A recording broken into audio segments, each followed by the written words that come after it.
Hello everybody, my name's James and welcome to not the Planet FPL Game Week 30 deadline stream, but it is live. To timestamp this for the benefit of those listening to the audio, it is just gone 12 p.m. UK time, so from time of recording we are just under 6 hours away from the Game Week 30 deadline, which is 6 p.m. UK time. There is no deadline stream tonight as I'll be in the away end supporting Tottenham at West Ham this evening, so I thought I'd bring the regular deadline stream to earlier in the day for you. That also gives me the opportunity to release this as an audio podcast ahead of deadline as well. So I may go a little slower on the questions than I normally would on the deadline stream, just for the benefit of those on the audio. Before I get into the questions, which I'll cover off for the next 55 minutes or so, let me take you through some of the graphics on screen. So for those who listen to the Game Review podcast on Sunday evening, I've gone with a -4 that I very much suggested. So Mo Salah and Rodrigo Muniz are in for me for James Maddison and Ollie Watkins. Both start. I'll be lining up this week. Dubravka, Gusto, Porro, Gabriel, Salah captain, Palmer, Foden, Son, Tony, Haaland. Muniz on the benches, Areola, Bailey, Doughty and Pau Torres. Can't foresee anything that's going to happen today that is going to make me take another -4 unless I suddenly heard something like Son isn't playing tonight for whatever reason. Can't foresee anything else is going to change that. I realise with Gusto there's every chance he won't play. With Chelsea, Liverpool and Manchester United, we won't get press conferences before deadline. Those press conferences that aren't already released, such as Unai Emery on Aston Villa, will be this afternoon before deadline. But we have no Chelsea, Liverpool, United updates expected prior to deadline, and as it's 48 hours away before they play on Thursday night, wouldn't expect anything in terms of late team leaks. You might get something useful tonight for one or two players, but the majority of clubs of interest play tomorrow or Thursday. In terms of captaincy this week, I think Mo Salah is the obvious and absolute standout. I've got Bukayo Saka second on the list, then Haaland, Isak, Diaz, Núñez, Palmer, Havertz, Odegaard, Tony make up my top 10. Bottom right hand corner of the screen for those watching on the stream now, you'll see my predicted lineups for all 20 teams this week. Take note of that because there's certain teams who may well rotate. I think Bournemouth is one that I'd certainly highlight and Liverpool may well be another. But look, right at the bottom of the screen, you'll see the upcoming ticker for the next 5 game weeks for all 20 clubs. The blue fixtures represent a double game week. And above me, you'll see the benching dilemmas, which for the benefit of the audio listeners, I'm going to run through. So these are players in order to start in order. Bowen over Wood, over Muniz, over Maddison, over Mateta. Mateta over Garnacho, over Luiz, over Udogie, over Gusto. Gusto over Byrne, over Region, over Zabani, over Anthony Robinson. Robinson over Richards, over Taylor, over Branthwaite, over Doughty. And for the keepers, Dubravka over Neto, over Leno, over Flecken, over Petrovic. I'm assuming the likes with Kelleher or Raya are obviously going to play that this week. If you had Kelleher and Raya, I suppose that is a possibility. It's probably Kelleher, I suppose, with the fixtures. Be some double up if you've got those two. Look at a bench boost maybe. No, don't. It's a midweek set of fixtures. Probably don't do that. Right, let's get into the questions then. I'll go through these in order of submission. If there's any sort of repeat similar questions, I will probably try and skip past them. FPL Pilkington is first. Says, what is your gut reaction regarding Saka? Do you think he will just start and it's another Arteta nonsense? Well, to be fair, Mikel Arteta has said this morning that Bukayo Saka is not injured. He obviously didn't train in the build-up to the Manchester City game. We think he probably trained on Saturday. He obviously limped off with sort of 15 minutes to go. As I covered on Sunday night, he tends to limp off of every game. So, look, historically, Bukayo Saka's fit. He plays for Arsenal, and I think we probably have to treat it that way. But this is a different scenario for Arsenal when we have to caveat that with obviously the Champions League fixtures coming up. Arsenal will have a run of midweek, weekend, constantly now, at least until we get to the weekend of game week 35. Should they reach a Champions League semi-final, then it's all the way to game week 37 where they'll play midweek on weekends. And when you look at the fixtures across that period for Arsenal, you do look at this one and think, yeah, this would, if you're going to give him a break, this is the one. I would say my personal opinion is Arsenal shouldn't play him. They don't need to play him, I don't think. They should have way too much for a very depleted Luton side who have picked up more issues at the weekend. Reece Burke likely to be out. Alfie Doughty's obviously a doubt. Tahith Chong is a doubt. They really are down to the bare bones, unfortunately, Luton. And Arsenal should have more than enough without Bukayo Saka. So, were I Mikel Arteta, which thankfully I'm not, I would leave him out tomorrow night, personally. But, historically, he nearly always plays, doesn't he? So, I've got him in the predicted Arsenal lineup. But I think the common sense would be that he doesn't play. Milan Razavi says, hello James, hope you're well. Couple of questions. Would you sell Son to Havertz on a free transfer? Who to bench out of Jackson and Cunha? And who to bench out of Gusto, Aït-Nouri and Munoz? Thanks for the answer. So, no, I wouldn't go Son to Havertz because although that obviously looks better this week, there's a rotation risk for Havertz as well. That applies similar. Because I think he's become a key and important player for Arsenal. So there's no certainty that he plays tomorrow night. He may also play in a deeper role. Again, I do have him in my predicted Arsenal lineup. I've got a rest for Jorginho. Seems to definitely make sense tomorrow night. And Clayton confirmed as much on our Patreon Differential Show podcast this morning. So it could even be a deeper role for Havertz. That doesn't necessarily take away from his potential to return. But then fast forward to the weekend. Do you want Havertz at Brighton or do you want Son against Forest? The following week, do you want Havertz against Villa or do you want Son against a very weakened Newcastle defence? So, no, I wouldn't. I think you can look at the immediate and go, yep, that's great for me. With Sonny, the only debate is whether obviously it's left or up front. Havertz, there is a small doubt about rotation. I think that particularly applies this week. I think Son probably starts through the middle again tonight. I think that probably won't last the whole game as it very nearly did on Saturday.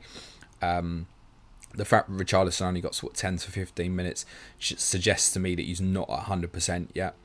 I would say West Ham away doesn't really feel like a Son fixture. And to correct my point, when I said I couldn't remember he'd scored at West Ham, he definitely has, certainly under Mourinho. And he got a couple in the League Cup tie when Pochettino was still manager as well.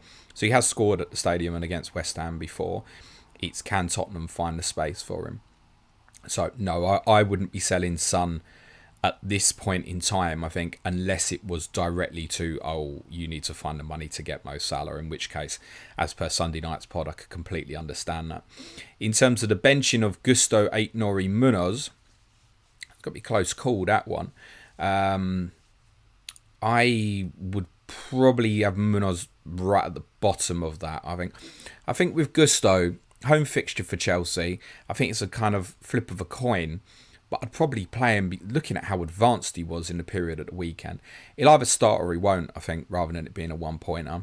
You can certainly expect the other two players to play. So I'd probably have it in the order that you've written, I think. So Gusto, Aït-Nouri, Munoz. But I'd definitely get the temptation to go with Aït-Nouri away to Burnley. My concern with that for Wolves is obviously, again, bit depleted. If Craig Dawson is back tonight, that may help a little bit. So Gusto, Aït-Nouri are quite close. I think Munoz behind those two. CM Punk 2310 says, hey James, your opinion on Bradley on a dead-end 34 strategy. My 34 defence is Gabriel, White and Zabani. Not a fan of Zab. Yeah, I get that, but the fixtures aren't terrible, is it? It's Crystal Palace at home, Luton away, Manchester United at home, and then obviously the double. So I presume that you're obviously wildcarding on the other end of that. Probably wouldn't prioritise that. Thing with Bradley is, for this week, it obviously looks super. But again, is there a guarantee that he plays? Can we rule out that it'd be Gomez at right back and say Shimikas at left back? I don't think we could rule that out. I don't think you're super keen to have him for Manchester United away at the weekend. Palace in 33 looks good. The double looks good. But over this period, Trent's probably going to be back, isn't he? So I think Trent's probably going to struggle for the weekend against United, and that appears to be the case probably for Alisson and Jota as well, but they're all really close. So, I mean, if Bradley is required specifically for 34, i.e. if you're thinking going Zabani to Bradley, I probably wouldn't bother with that. I'd be looking at different solutions, I think, mate. Vish says, for dead ending into 34, which are the key players and teams to get in? I have 2 Arsenal, 3 Liverpool, including Bradley already. Well, the obvious thing to say probably with the fixtures now is get your third Arsenal player. But in terms of alternatives, I think Dominic Solanke would be a fairly obvious pickup for game week 34. That's perfectly reasonable. The rest of the teams who've got doubles, I'm not hugely keen on, particularly in terms of entry for now. So with Palace, Bournemouth away this week's fine, but then it's City Liverpool, doesn't massively appeal. Wolves is arguably the one you say, right, you can go and get for now. So I think if you wanted 8 Nori, for example, that's fine. Anything else like Cunha, I'd probably wait for. I know a few people are looking at Sarabia to help enable, obviously, getting Mo Salah back in. That's reasonable. There's no reason to think Sarabia won't keep playing at the moment. It feels a little early to punt for Cunha when there's Mateta at a similar price, who's got the double you could probably just as easily bench in 32 and 33, and obviously Wood and Munez both in form as well. So I think from the teams outside Liverpool and Arsenal, the one would be the priority for me, I think, would be Solanke. And I'd be looking to buy a Palace player, be it Eze or Elise or a defensive one, in 34 itself. But you're going to want the third Arsenal, aren't you? So I don't think there'd be anything wrong with going second Arsenal defensive, for example, if that's what you want to do. Philip Sukta says, hi James, thanks for the great content. Big Tasty Jamal Lascelles to Gvardio, a good move. My other defenders are Bradley, Gabriel, Gusto and Udogi. Free hit in 34, bench boost in 37. Good luck for the game week. So Lascelles is going to have to go because obviously, unfortunately, he's out for the rest of the year. Unfortunately, never mind the rest of the season. And I'm worried. I'm wondering here. Bradley's going to go at some point for you on this path. So too's Gabriel, possibly. Are you happy to play Gabriel as part of a bench boost in 37 away to Manchester United? If you are, fine. And obviously removing Gabriel would be low priority and not something you'd consider now. And you wouldn't consider moving Bradley now either. I'd just be a little conscious that you might end up making quite a few defensive changes. I mean, imagine if Gusto is out for a while as well. You might want to reconsider your ideas because suddenly you'll have Bradley possible for 34, Gabriel in for 34. You might want to look at that in a different way possibly. But on the face of it, yeah, I said this Sunday night, I think if he was going to target a City defender at the moment, it probably would be Josko Gvardiol, but with the caveat that, okay, Nathan Ake's injured and we don't quite know the extent yet, but Gvardiol is definitely going to play these Champions League games. So it's not like in some of the weaker games that Pep might not go, yeah, I'm going to play Rico Lewis at left back at home to Luton in 33, for example. Like, he may well do that. And Manuel Akanji can also play that position as well. But yeah, I think, generally speaking, that's absolutely fine, Philip. Gazman says, hi, James. Already took a hit for Watkins, Barkley to Muniz, Salah. Play Gusto and get Van Heck auto sub or another hit. No chips left and 470k. Good luck. Yeah, I spoke about this quite a bit when I spoke about the -4 I took on the last week on Sunday's pod, so I don't want to repeat all that. But the bit I will repeat is no hits for defenders unless they got a double game week. Let's just forget it. It's just no one's keeping enough clean sheets other than Arsenal. Certainly in this week as well, where there could be rotation, I wouldn't want to be taking a hit for a defender. My take is, look at me, right, with Gusto. If Gusto doesn't play, I've got, Doughty away to Arsenal or Torres coming on away to City. Like, it's terrible, isn't it? But is anything actually worth a hit to fix that? Probably not. So I'm going to leave it be. Even if there was confirmation today, Gusto's out for 2 months, I'd just deal with that problem in 32. Or 33, I think. And actually, Doughty and Torres will both potentially be useful for me in 32 with Bournemouth and Brentford at home, respectively. So, no, I wouldn't be taking a hit for a defender. You could make a small case, I think, if you had no Arsenal defensive coverage, and particularly if you were heading for a 34 bench boost, that's the one you could maybe make a case to say, right, Gabriel, Saliba or White, get it done. Otherwise, don't be taking hits for defenders. Sam Emerson says, afternoon mate, Maddison the obvious move out for me with only 3 hit 34 to come chip wise. Saka or Foden the options. Saka as the fixture short term, but Foden in mind with the double game week 37 game. It's kind of rough this, because if Saka doesn't play, then Foden's the answer. And even if they both didn't play, the answer still would be Foden from that perspective. I'd be surprised if Phil Foden didn't start, probably even more so than with Saka actually. But, yeah, depends. How happy are you to go without Saka? I'm on the Foden route, right? The one player I don't have this week, who I'm probably bothered about, is Saka. Can't really fix it. Not justifiable when I can't even be certain that he's going to start. And the player I'm selling would be like Foden or Son. I don't really want to do that, to be honest. So it's a really, really tough call. With Foden as well, it does feel a long way from here to 37 for your reason for buying. But then there's also good fixtures. But then again, 33 at home to Luton, does he start? Don't know. Palace away on Saturday, if he starts again tonight, does he start? Having started twice for England. Don't know. Whereas with Saka, if he didn't start tonight, you go, okay, fine. I've got Brighton away, I've got Villa at home, I've got Tottenham away, I've got Bournemouth at home.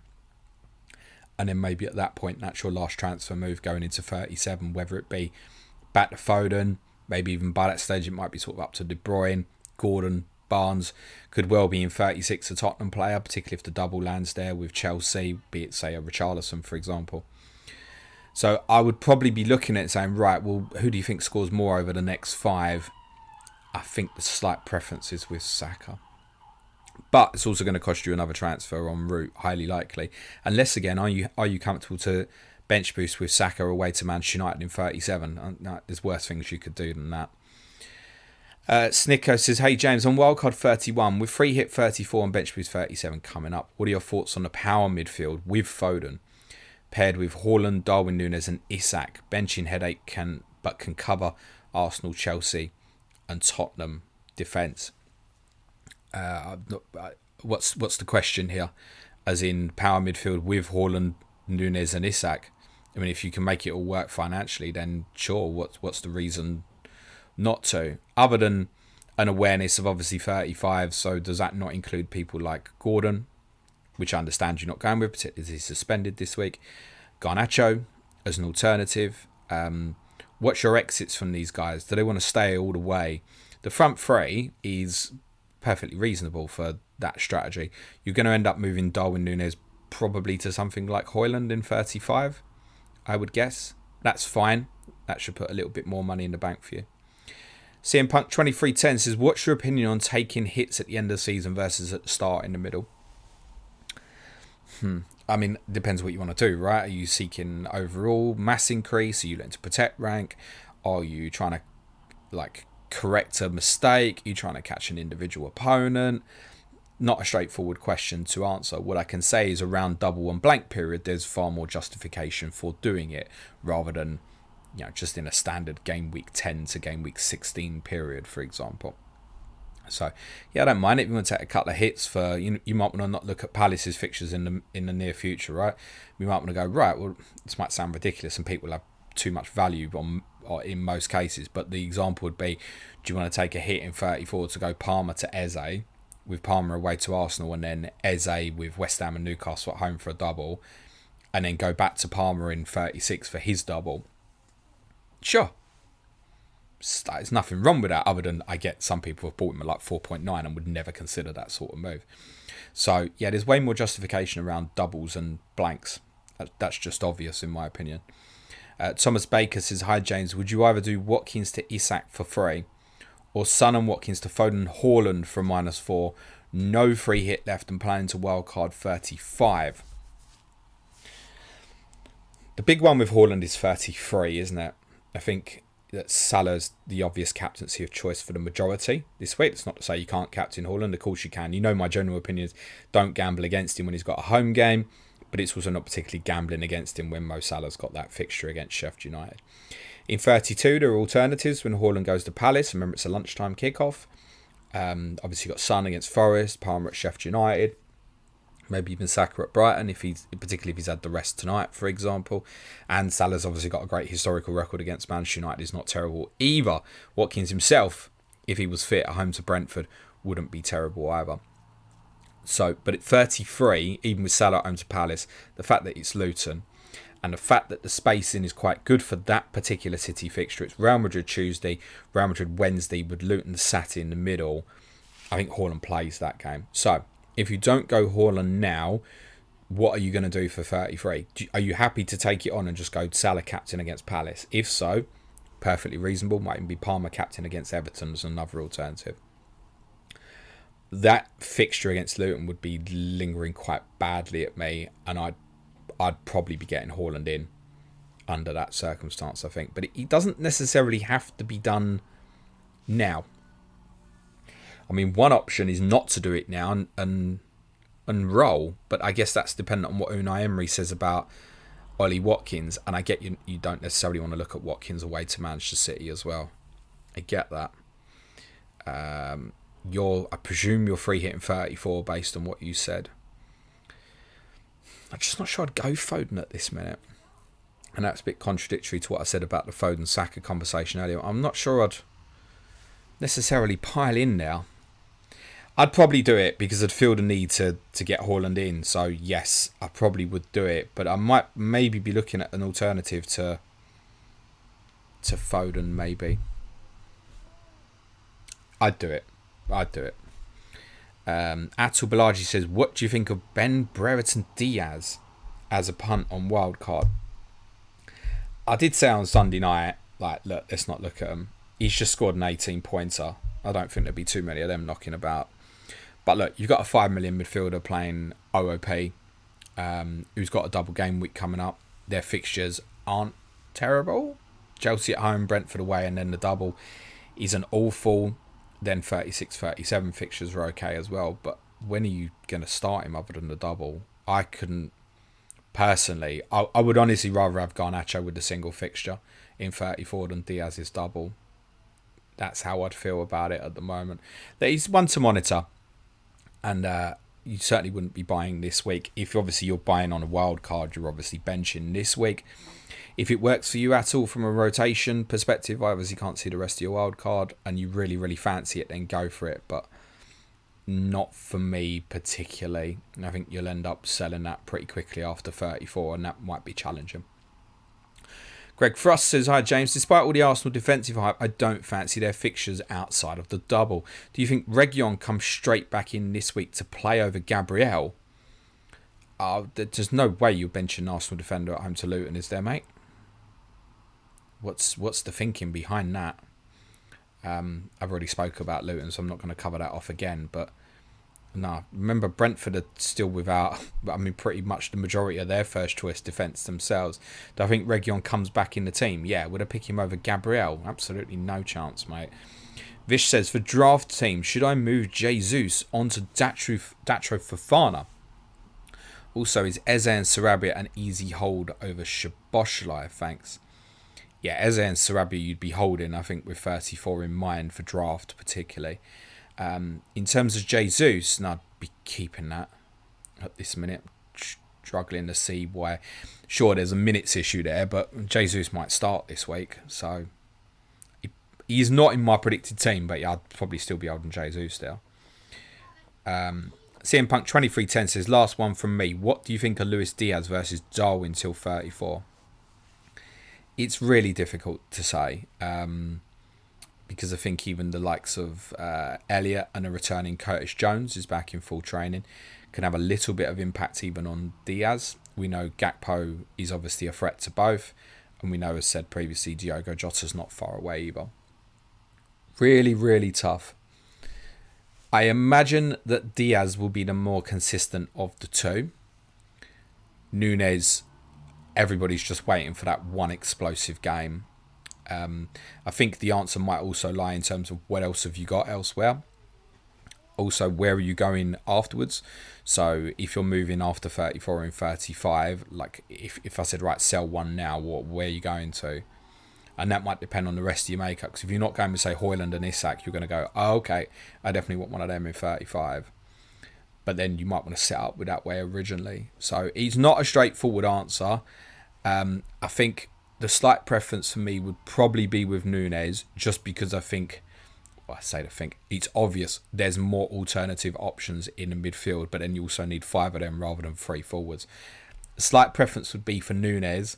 However, I'd caveat that by saying I think there are rotation concerns for Liverpool players tomorrow night, and I've got Gakpo predicted to start over Núñez. I wouldn't panic about that, because as I discussed with Clayton on our Patreon pod this morning, Núñez will probably still return off the bench once he gets on in a game that will probably be over and finished with by that point. So I wouldn't fret about that too much. I actually owned Núñez when he was benched in the reverse fixture against Sheffield United, and he came on and assisted the second goal from memory. So I wouldn't fret about that too much. Slight preference with Núñez, I think. Horia Graden says, hey James, would you sell Foden for Saka this game week for free? Probably not. I think it's close enough that I'd see the advantage of having the extra transfer and what would happen in the next couple of weeks personally. So probably not. You're sick if you do it and Foden starts and Saka doesn't, right? So probably not. But again, Saka's also the player that I don't own, that I probably fear the most this week. Patrick Lawson says, hi James, start Petrovic or Pickford? I'd go down the route of the home fixture. Plus Newcastle's best form of defence is definitely attack at the moment. So yeah, I would go with Petrovic, mate. Heather says, hey James, would you start Brathwaite or Zabarnyi this week? They're both on the bench in dilemmas, mate, and I would go with Zabarnyi from that, again, based off the fixture. JP says, hi mate, thoughts on Barnes on wildcard 31, also top 3 strikers on wildcard other than Haaland. Okay, again, depends very much on your strategy, right? Because if you're heading for 34, you're looking more at your Nunez's, your Solankis, perhaps even Matthias Cunha, kind of just wait for him to build up his fitness, perhaps. Whereas if you're free hitting in 34, you're more likely to look at the likes of Isak, right? So, as per usual, it's not that easy to quantify. In terms of Barnes himself, that makes me think that you're probably going the free hit 34 route or ignoring it from that perspective. I think Barnes will probably make himself a natural first choice, perhaps with Gordon moving to the right. I don't mind it. Certainly as a differential to go and get at this moment. I think it's reasonable if that's what you want to do. Tiffy Ferreira says, did you create FPL challenge teams? Should FPL make cumulative leagues to make it interesting? I did create a league for our patrons. I did pick a team at the weekend. I haven't picked one yet today. If I remember and have time, I probably will put a team together. If I don't, then I'm not bothered because I have very, very little interest in it. My only real reason for doing it is a little bit of competitive nature for our patrons. That's it. Otherwise, I've not actually got any interest in it at all. Greg Frost says, is Suj stressing about the game? Do you have any forfeits for the loser of Planet FPL Derby? Nah, no forfeits. He's left the country. That's how scared he is. He's gone to Portugal for a couple of weeks. He's going to be on some of the content next week. But otherwise, Clayton will be covering for the majority of it. I've got Ian Parron on the Sky Pod tomorrow. No forfeits. Is he scared? He said he was. So, Oni Dozy says, hi James, Gameweek 32 transfer. Gibbs White to Gordon. Any other midfield options at that value? Again, what's the strategy, buddy? If you're looking longer term with 37 in mind and that 35 period, then yeah, I can't give you a reason not to buy Anthony Gordon in 32, mate. Harry Simpson says, hello, hope you're doing good, mate. Big game for Spurs later. It is, yeah. It feels like a difficult one to call.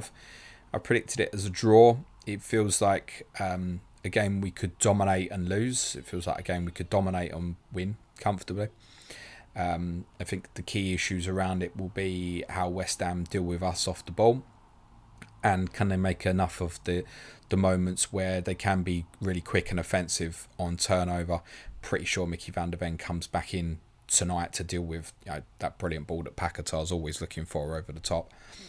So yeah, it's a difficult one to call tonight, but yeah, I'm certainly aiming for the 3 points. Maestro 18 says, Lascelles Gusto owner here. Yay! Take a -4 to replace him, or just play Udogie and replace with 2 transfers next week. Just play Udogie, mate. The thing is as well, like again, this week I've got 2 predicted clean sheets this week. 3, sorry. The 3 teams challenging the title. That's it. No clean sheets predicted for any of the other 17. If you take a hit for a defender as well, to make it effective, worth it on the basis of 1 week when you're saying, oh yeah, I can replace him in the next week, you kind of need an attacking return. And even that might not be enough. If you, not that you'd buy Doughty, right? But Doughty might get an assist at the Emirates tomorrow night. They might concede 5 or 6. Mad Shook says, morning James, on Dead End 34, can buy one of Darwin or Haaland between now and 34. Who to choose? The big man. Sorry, they're both big men. The robot. Yeah, again, because I mentioned earlier for a previous question about Haaland and 33, that's where it'd be going, mate. LP says, hi James, Bowen to Salah from -4, worth it in your opinion? Cheers. Yes, it's Mo, isn't it? Like it's almost, I mentioned earlier about even if you need to take Son out to get there, like understandable. So I can't really give you a reason not to, other than I do think Bowen probably returns in the game tonight. I think it's natural to probably think that. There'll be space for him on turnover down that side. He's going against Van der Ven, but if he drifts into the right areas or arrives in the box at the right time, his finishing is good. He played well for the period that West Ham were winning at the weekend. He was very good for England last Tuesday. So that's the caveat. It's always the same. When you sell a player like that, who's a natural goal scorer, you know the risk. But the bigger risk would not having Mo this week. It was a straightforward decision for me to bring him in terms of what I was doing. Easy to sell Maddison, admittedly, but I think if I'd not and held Bowen, I'd possibly have been looking at that. The only thing I would say is, for me, had I not sold Bowen at the weekend and sold Maddison instead, I'd maybe sitting there now thinking about selling Foden maybe instead of Bowen. That's the only thing that would maybe be different for me. So I know Jared Bowen will play. And the next couple of fixtures, Tottenham at home, a weekend Wolves, Fulham at home, it's not terrible. Glover says, hi James, how possible do you think it is that Gabriel was rested against Luton? The Sells and Gusto have gone down for me, leaving me with no cover if he misses out and no money in the bank to replace Big Tasty. Yeah, look, I think realistically, other than let's list definitives here: Declan Rice, Virgil van Dijk. Do you know what? Even Virgil van Dijk's not 100%. I'd probably say, other than Declan Rice, near enough every outfield player for Arsenal and Liverpool is a small rotation risk this week. So what are you going to do? Fret about it. If you don't play, everyone else is in a similar boat, mate. So I really wouldn't stress about it too much. And again, whatever you get in, if you've got huge expectations on it, Gusto might play. We don't know the circumstance at this moment. It wouldn't be the first time he's gone off late in a game for Chelsea and then appeared in the next game. Wouldn't be the first time. There's a few substitute appearances he's had around sort of after the 80th minute mark in games previously over the last couple of months. So, no. Is there a chance he gets rested? Yeah, there's a chance.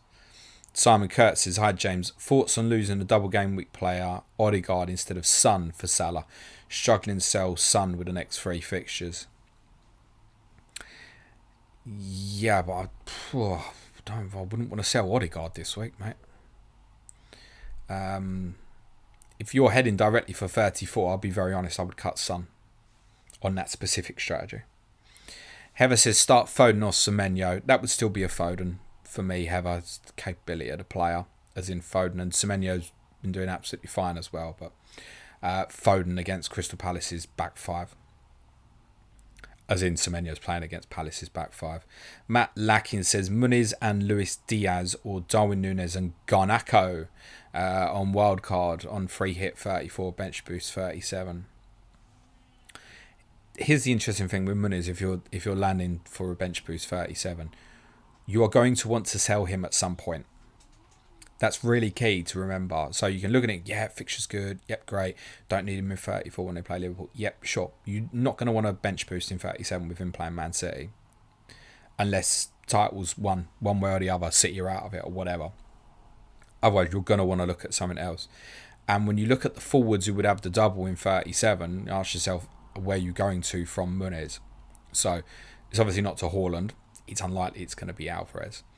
Tottenham, there's nothing there. Vernon maybe, subject to fitness of others, but let's be honest, that doesn't sound great. Højlund, it's a bit of a jump in money. Isak, it's an obvious jump in money. And Nkunku, Jackson, it's an obvious jump in money. João Pedro might be your one. João Pedro or Danny Welbeck might be your one. So I don't mind you going for Muniz, but I think you might end up in a position where your route out at the end might be Welbeck or João Pedro. So how do you feel about that on hearing that? Now, of course, you can take a hit and move things about, but I just consider that, and therefore the preference for me would be the other route. It would be Núñez and Garnacho. JP says, best 2 goalkeeper and 5 defensive rotation on game week 31 wildcard, bench boost and free hit in hand. So I'd be heading for 37, but as I said on Sunday night's pod, I think picking the defensive assets has become very rough.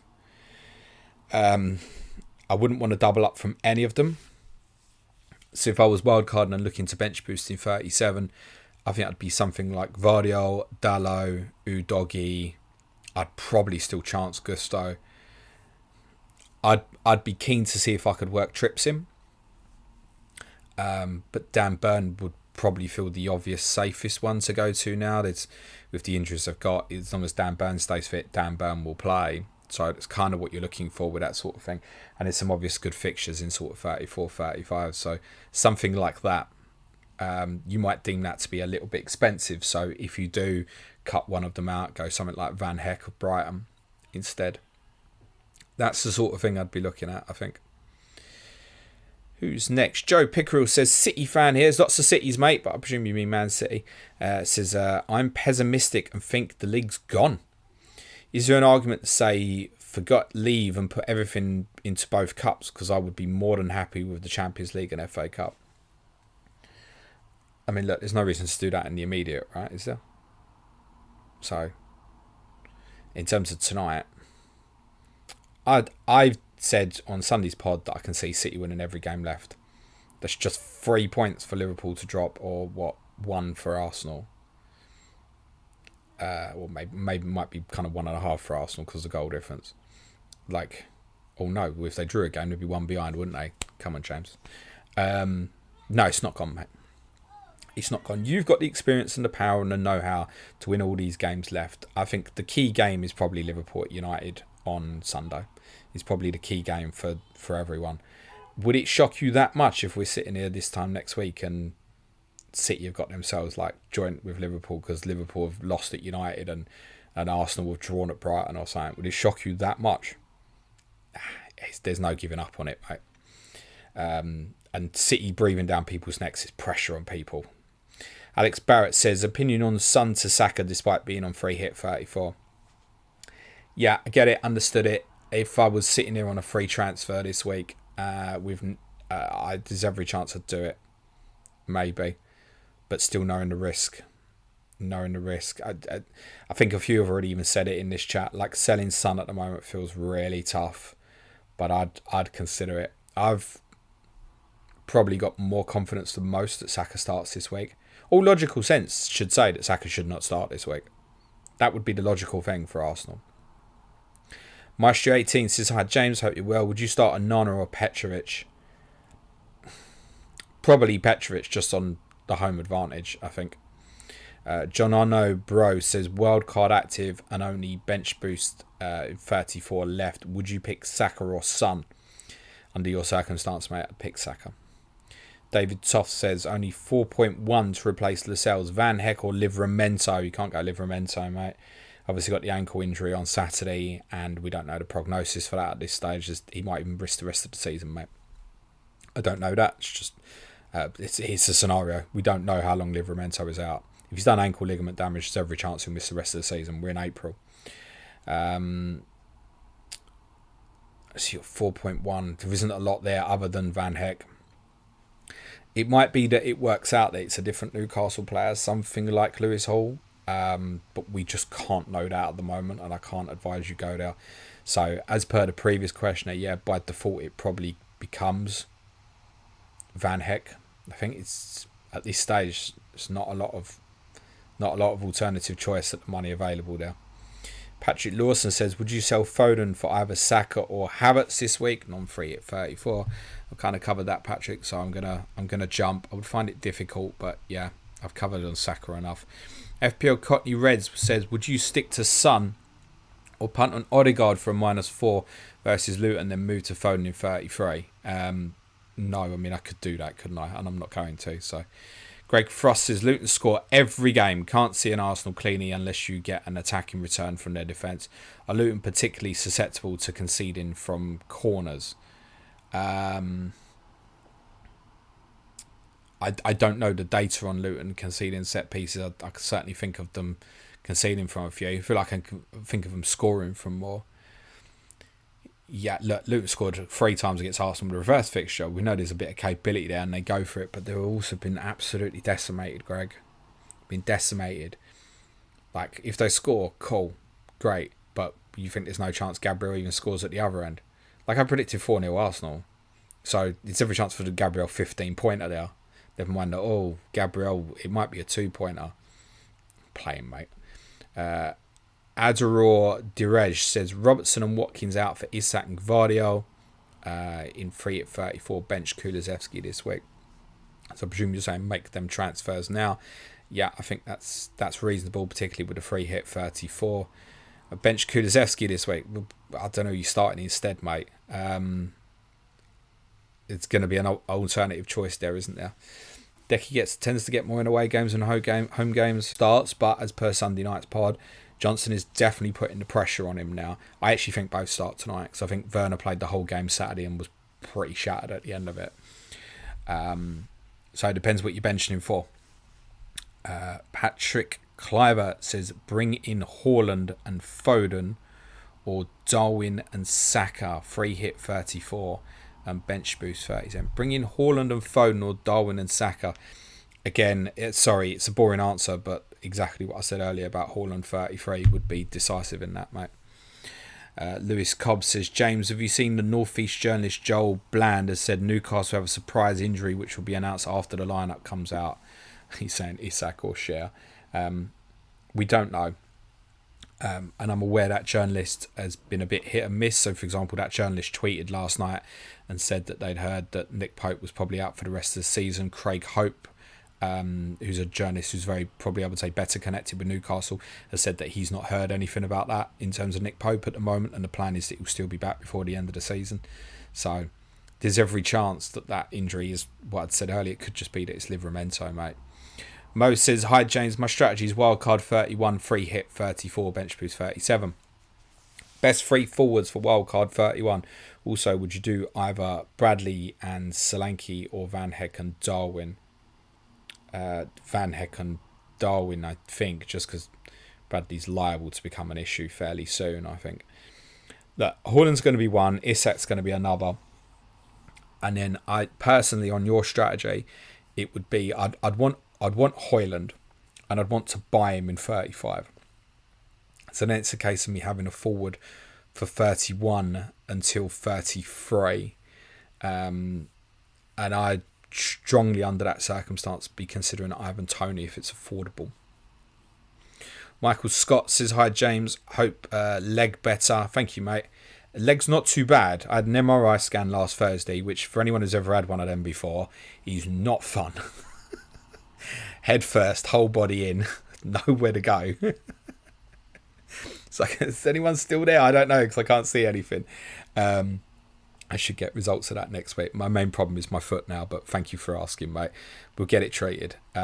Michael says, cannot get both Saka and Son. This is on a free hit 34 strategy.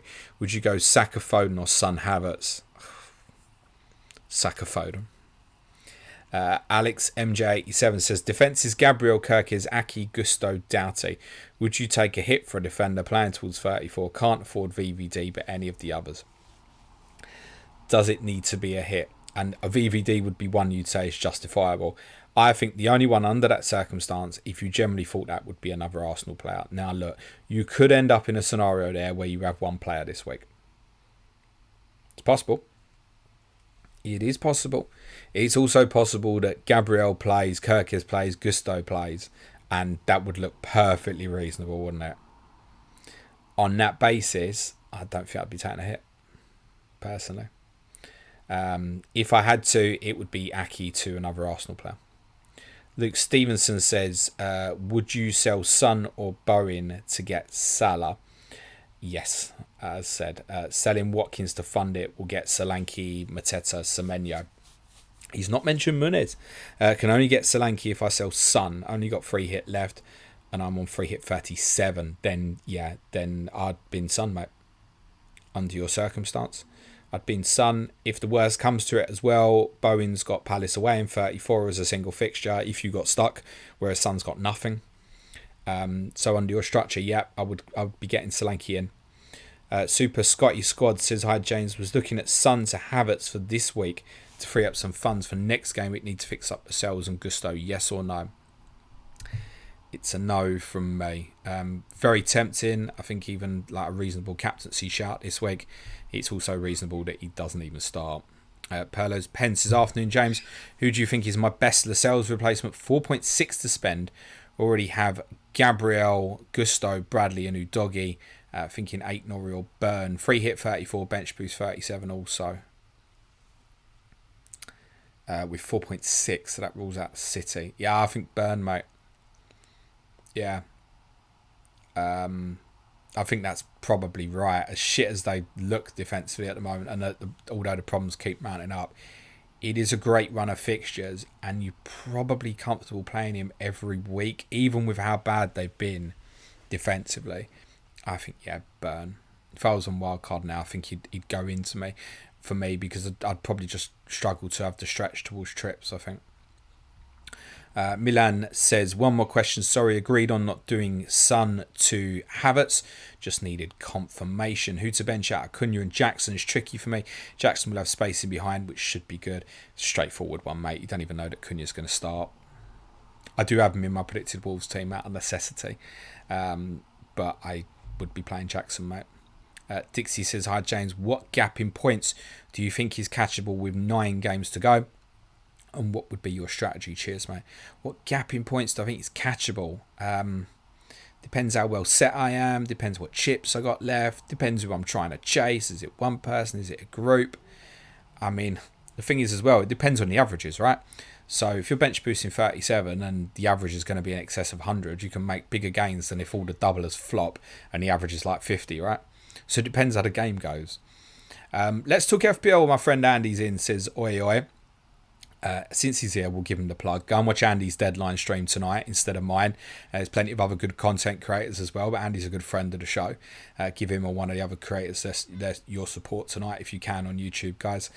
Ian from Melbourne says, how long do you plan to keep Tony going under the radar potentially as per your last pod? Good luck for the game week.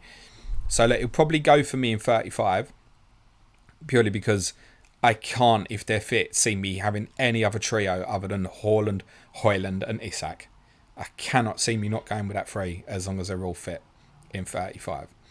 So for me, it's probably Sheffield United at home game with 33, and that's probably it. But I think for those who are really struggling without chips, there's 2 teams we mentioned on the Patreon pod this morning. Actually discussed a really radical strategy for someone who perhaps wouldn't have a free hit left and no bench boost and had a crippled team, which was actually wildcard 34, bench boost 36, and then like say triple captain 37, which is rogue, and I don't recommend that for anybody, but there's definitely different ways to skin stuff. And under that circumstance, to get your balance, there's 2 teams that really stand up. One is Brentford, because the fixtures are largely good all the way, and the other one is Everton. Double in 34, Sheffield United at home 37 is there's fixtures against Brentford and Luton in between, which are reasonable as well. So I think Brentford players, because they don't have a double, the likes of Tony and Bumo are going to be completely overlooked, and have got great fixtures. And every time you'll think, I'm not going to overlook them actually. No. I think they've got great fixtures. They're going to change. They're going to go 3 up front. They might do. Thomas Frank spoke about that ahead of his press in his presser. They're going to go 3 up front, Vissa left, Bumo right, Tony up front. They're going to go for it again. I really want to get a couple of them. You won't. You'll be too fixed on the doubles. And I've just said what I'd do, right, under my circumstance. So I'm going to wildcard Tony out when he's walking into a set of fixtures that's Everton away, Fulham at home, Bournemouth away, Newcastle at home. But it's too much power in the others. And I can't not justify it when Højlund's walking into Burnley at home and Isak's walking into Sheffield United at home and Erling Haaland is Erling Haaland. So, yeah, he goes for me. I'll free hit 34 and wildcard 35. He's a big reason for me not considering wildcarding now. You see, honestly, there's a few things I look at in my team and I think Tony's a potentially really good advantage for me in these next couple of weeks. Pancakes Versus says, hi James, love everything you guys do. Thanks so much. I'm on wildcard. To bench boost in 34. Can't decide between having A, Haaland and Sarabia or Garnacho, or B, Isak and Luis Diaz. Any thoughts? Well, you're definitely going to want a third Liverpool player in there somewhere or somehow, surely. But to repeat, you can deal with that in 34 after you've captained Haaland in 33. That's my take. So it's just that answer, straightforward. Toby Evanson says, hi James, I'm looking at a free hit 34 and have the exact money for Lascelles to Saliba/White and fancy to double up, but like the Newcastle fixtures, so I'm tempted on share. Which way would you go? I promise you that every Newcastle fan would just tell you to buy the Arsenal player under that circumstance. I also get the Newcastle player is probably handier for you if you're free hitting 34. Get that. I would be massively influenced by strategy, and you do already have one in place. I would go to Newcastle player, but I think every Newcastle fan would tell you to buy the Arsenal player, so take that however you wish. Jack Wilson says, roll with 2 frees and play Dalot or Gusto if fit. Why would we think Dalot's not? Or do Lascelles to Van Heck and play Van Heck. Wouldn't play Van Heck either over those two without information anyway, so rolling could be powerful for you, Jack. I suspect it will be another very difficult week for FPL managers and their defensive this week. Zubin says, play Onana or Petrovic. Did that one earlier, so I'm going to skip. As Winnie says, hey James, what do you think about selling Son to fund Haaland? Have 2 free transfers. Yes, but unless you intend to captain Haaland this week or 32, I'd manipulate the situation to make that move in 33. Patrick says, Dubravka might lose his place to Karius. Yes, he might. I know there's a few Newcastle fans want that sort of move, and it may well happen. And as I've said previously, if you're wildcarding now and going for goalkeepers or defenders, it is a massive headache, and that's another potential headache. It'd be no shock if Karius starts tonight. I've got Dubravka in a predicted team. I don't think Howe will change it, but it also won't come as a surprise if he does. What are you going to do? Take a -4 for a goalkeeper on the threat that Dubravka might not play? No. Deal with it afterwards if it's a problem. And I will have to. And by the way, there's every chance to be making a goalkeeper transfer myself this week anyway, because I'll be pretty happy with what I've got for 32 and 33. Except for my goalkeepers. There's every chance I'll be buying a goalkeeper in 32. James Brennan says, hi James, best keeper for 34, under 5 million. Was thinking Johnston but running through until the end now. Well, it won't be Johnston because he's out for the season, mate. So it might have been Dean Henderson. You ain't going to want to play him any other week, mate. Jordan Pickford is the answer for me. Greg says, I'm benching Palmer over Kudos, Tony and Muniz. Chelsea have played quite poorly against Manchester United in recent times. Plus, I suspect Palmer is a Boyhood United fan and might just have an off day. Okay, Greg, I wish you luck with that. David Fawn says, would you bench Solanke or Sarabia this week? Solanke offers guaranteed pens, while Sarabia is a question mark in that regard. Just see Burnley as having a much more likely to capitulate. I'm betting Burnley to win this week, mate.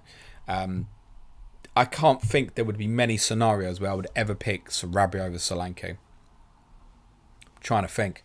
Solanke would have to have one of the big teams away and Sarabia to have a fixture like Burnley, admittedly. Solanke's got Palace at home. I don't really think there's anything to think about there, mate. Renomriani says, hi James, would you play Zabani or Nelson Semedo? But I'd chance Semedo with the fixtures, despite what I just said. Shaz says, is it worth getting Saka now to cover Arsenal mid or go with Rice or Havertz? So is it worth getting Saka now to cover Arsenal mid or get 2 other alternative Arsenal midfielders? If you can get Saka, that's what I'd be doing, but there's no context to that question, so it's a difficult one to answer, mate.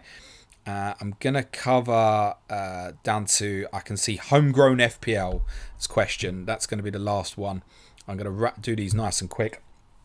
Dixie says, hi James, would you take a -4 hit for Cher and Isak in for Watkins and Doherty and bench Maddison, or just do the defensive move? I'm free hitting in 34, bench boost in 37. If Watkins is ruled out, I don't mind. And obviously part of this -4 would be to enable something else. And the 2 Newcastle players probably under your structure is understandable. So yeah, I would probably do it. Samson says he's got the same question as basically what Shaz asked. So same answer, mate. Although he's put Diaz in there instead. Nah, still Saka for me. Tropical says, with injuries to bench boost 37 players, remind us to play wildcard close to bench boost. What are your thoughts on wildcard 33, bench boost 34, pros and cons? Personally, still have 3 here. This is a long answer. And I'm not going to give a long answer, sorry, because I said I'd cover these off quite quickly. But the biggest thing for me, I discussed this with a few of our patrons on a Zoom call yesterday about bench boost 34 versus bench boost 37. The first thing to say is how you're set up is important, right? And everyone tends to have an agenda for what they think is best. What's best for me is bench boost 37. And I've said that's my preference, and I'm fairly clear on that. But the reason I'm fairly clear on that isn't so much a bench boost 34 versus a bench boost 37 specifically. It's the movement from 34 to 35. And how do you get to the team that you really want in 35? That's the biggest one for me. And that just makes it easier. If I was in a position where I could bench boost in 34 because my team was really well set up and then wildcard 35, then I would.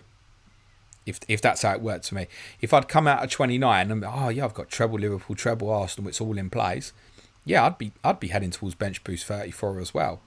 So it's circumstantial, but I do think the manoeuvre between the doublers you want in 34 and the doublers in 37 is way too massive for a 3 game week period.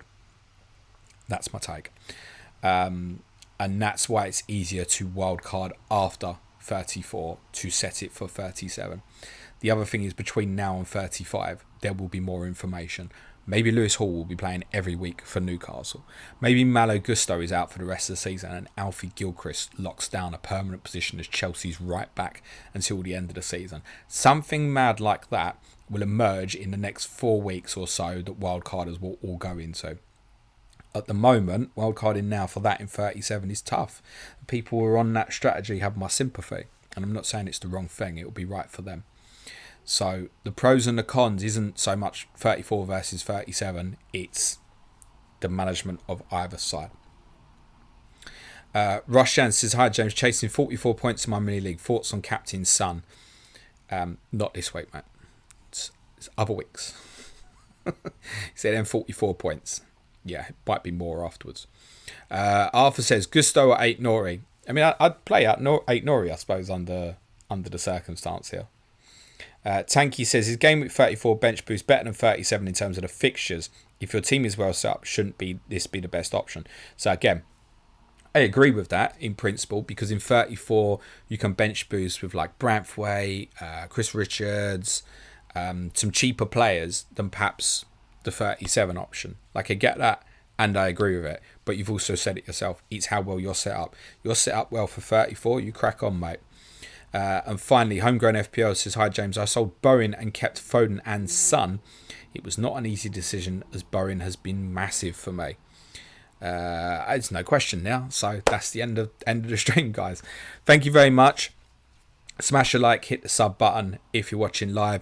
As said earlier, please give one of the other great FPL content creators your support on YouTube tonight. Some of the guys will be starting at 4, some at 5. Give the guys a support, subscribe to their channels, smash them a like, etc, etc. In terms of myself, team new stream for advanced tier patrons is at 2:30 p.m. today. Ian Parron will be joining me on a Sky pod tomorrow. Thursday's Clash of Correspondence is Fulham versus Newcastle with Dara Cohen and Simon Beerby. And then Clayton will be doing the Game Review podcast with myself on Friday. If you want to support the show, it's www.patreon.com/planetfpl. Do it because you want to support the show and content like this, or because you want additional content, which for the rest of this week includes Tottenham Arse tomorrow, away days from my trip to West Ham tonight for the advanced tier patrons. We got a quiz on Thursday. On Friday, we got the Game Week 32 preview podcast, another team new stream for advanced tier patrons on Friday as well. The Game Week 32 deadline stream will be ahead of deadline on this YouTube channel at 10 a.m. UK time. But just leaves me to say, play it your way, guys. Have a great game week. Hope your arrows are green, and for the benefit of those on the audio, cue music, please, man child.